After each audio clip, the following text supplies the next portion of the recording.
Okay, so just want to give you guys some quick breaking news regarding Alpp. We found out today that they have a new partnership with a company based out of Indiana called Dronedek. You know, pretty exciting. The mailbox concept is really cool. I never thought about that the mailbox has never been reinvented. So it's kind of cool. I'm going to give you guys a little bit of more background on Dronedek. Little tidbit on it. About a year ago, Kevin Leary went on YouTube and promoted it. I don't know if he's an investor in the company, but either way, he definitely endorsed Dronedek, especially for its innovation and the route that they've been taking as a business. They really didn't get on the scene until about like January of this year. So it's very exciting just to see the steps they're taking. The big thing with Dronedek is they beat out the patent. They beat out both Amazon and the USPS with regard to like drone delivery. So I'm gonna try to find a little more information on that patent exactly and review it for you guys.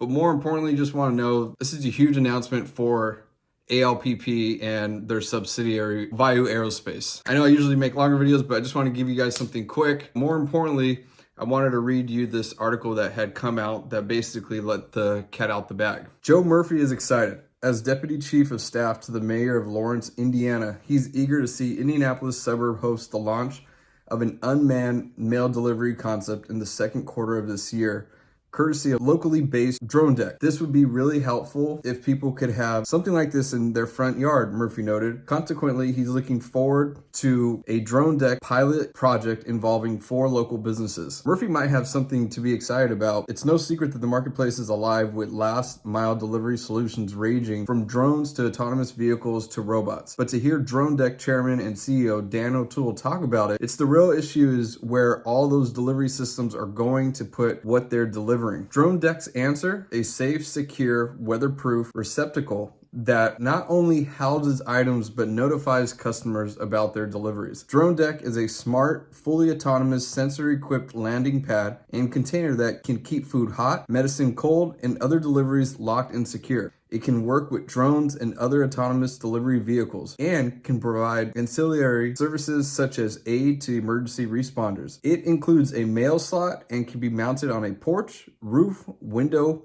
house, or building, or placed into the ground. It's all directed and powered by a cloud-based app controlled by the user, vendor, and delivery services. Initially, O'Toole was not alone in thinking the idea had merit. In fact, he barely beat major players to register the idea. The idea of Dronedek first came to him in 2014, but it became a race to the patents office. He'd lost out before, so he rushed to make his claim and later discovered that I beat Amazon by 9 days, the post office by 2 weeks, and others by less than a month. Right now, our product roadmap envisions a small residential unit about 2 feet square and 4 feet tall. We will have different sizes for businesses. Objects that don't fit are left near the base of Dronedek. An electronic video surveillance field notifies the recipient via the app and sounds an audible alarm if there's tampering. The mailbox hasn't been updated since it was invented in 1858. Dronedek, on the other hand, debuted at the Las Vegas Consumer Electronics Show this January. Dronedek is bringing the mailbox into the 21st century and beyond. Dronedek's service includes a ground deck and a cloud-based app powered by partner Oracle Cloud. The units are temperature controlled from refrigeration to heat. It can mount snow accumulated on the lid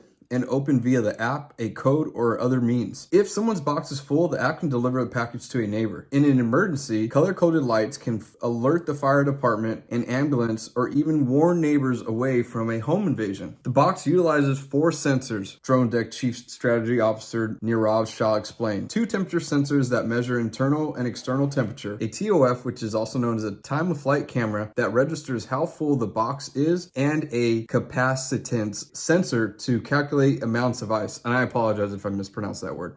Dronedek will rely on most deliveries to be initiated through third-party delivery services, whether package or food, which would operate or mobilize the drones. The system, O'Toole noted, is platform agnostic, meaning it will work with any of those services. In the future, he envisions packaging standardization that will conform to drone profiles and delivery, which is great because that means that some of these products will be built to fit these boxes and not the other way around. So something to look forward to.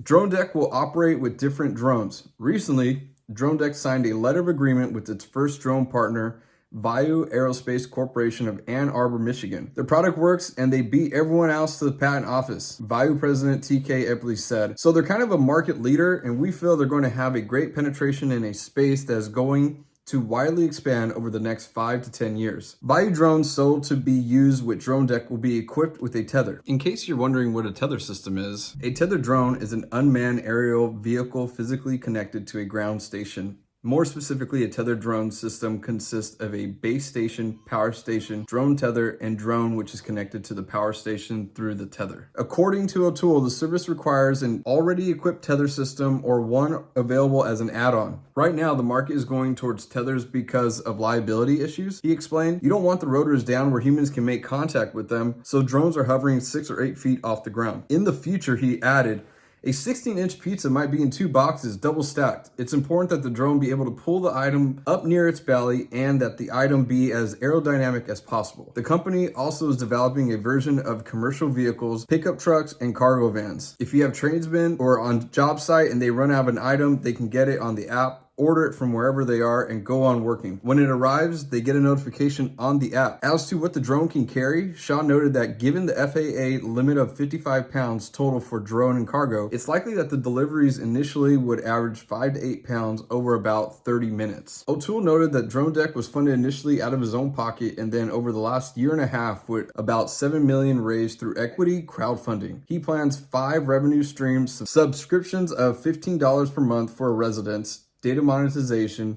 transaction fees from vendors, platform access fees, and ancillary opportunities such as advertising or traffic counting. Right now, Dronedek is manufacturing in India at India's government-owned Bengaluru-based Bharat Electronics. Currently, O'Toole is doing his own distribution. He anticipates using additional manufacturers in the future and manufacturing 4,000 units over the next 2 years. He predicted that they will see commerce happening from the Dronedek app and becoming a conduit of everyday life.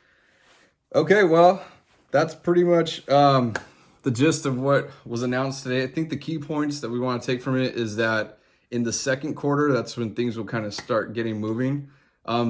What stood out to me is that ALPP is already in the forefront. You know, during the day, the market as a whole was down, but for some weird reason, ALPP was like up. And at the end of the day, I think it ended $1.61 and up just under 14% on the day. So yeah, that kind of just rounds it up on the news here from today. Don't want to spend too much time talking. So again, in the description below, I will link the article as well as the link to the Kevin O'Leary video so you guys can see firsthand. Because like always, just want to give you guys real links so you guys can do your own DD a little bit deeper. But hopefully this video kind of just brings you up to date with some really exciting news for ALPP and more importantly, Value Aerospace. All right, well, like always, I'll see you mañana.